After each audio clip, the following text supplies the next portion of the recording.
They're calling this a miracle in Las Vegas. But what is a miracle exactly? A miracle occurs when physical nature doesn't follow its nature, or when human beings go against their nature. Let's take a closer look at what really happened. A holiday mass in Las Vegas has left some people believing in miracles. Well, at first you don't really see it. It just looks like a normal mass, and this looks like some normal fabric. But if you look a little closer, people say a face starts to appear in the wrinkles here. And churchgoers who saw this in person say it's something they will never forget. During a mass honoring Lady of Guadalupe Day, some say an image appeared in the wrinkles of a fabric near the altar. So I looked at it, I'm like, oh, wait a minute. I looked at it again, and that was the face of, it's a lady. Ben Isaguirre was among the parishioners on that day.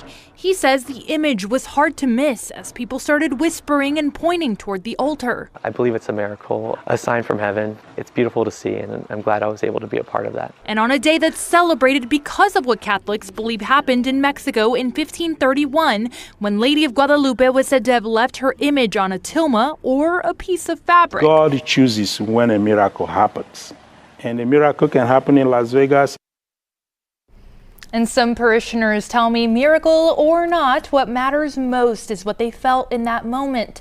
Comfort and a reminder that they're not alone this holiday season. Sometimes the impossible happens right before our eyes, leaving even experts speechless. Well, I'm laying in the ambulance and I'm trying to breathe, and it's getting shallower and it's getting harder, and I just couldn't push air anymore. Like, it just wouldn't go through. And I just looked up at them and I just whispered, "This is my last breath." And that's the last thing I remember.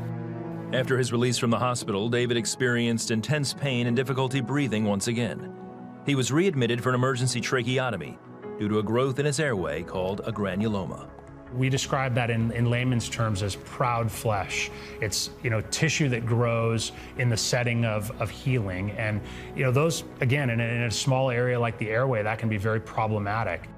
As doctors prepared to surgically remove the growth, they took another look in his airway and were surprised at what they didn't see. He went in with the camera and the mass was gone, and he had never seen anything like it. He just looked at it and said, it's not there. It probably was divine intervention. I know a lot of people were praying for David, and a lot of people were, holding him up in their thoughts and prayers. David was very fortunate that his granuloma did go away on its own, and that saved a lot of time and an additional procedure. Just a week later, David had his trach removed and was calling plays for Christian high school football in San Diego.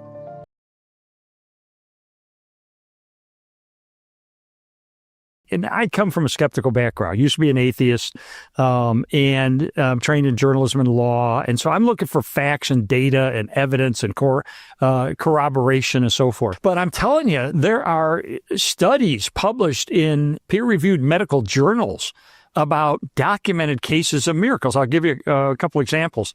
There was a woman who was blind from an incurable condition. She was blind for 12 years. She went to a school for the blind. She learned to read Braille. She walked with a white cane, and she married a pastor. And one night they're getting ready to go to bed, and she's in bed, and he comes over, and he begins to cry. And he puts his hand on her shoulder, and he begins to pray, and he prays, "God, I know you can heal my wife. I know you can do it. And Lord, I pray you do it tonight." And with that, she opened her eyes to perfect eyesight. Wow.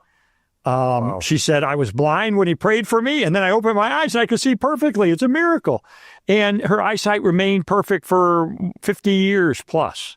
3 stories, 3 moments that defy easy explanation. You don't have to agree on what they mean, but it's hard to ignore what they do to people. Maybe miracles aren't just about breaking the rules of nature. Maybe they're about changing the rules of a life. Do you believe these are miracles? Or do you think there's another explanation? Let's talk about it in the comments. Thanks for watching. Hi, I'm Bailey, and I would love to know your thoughts in the comments.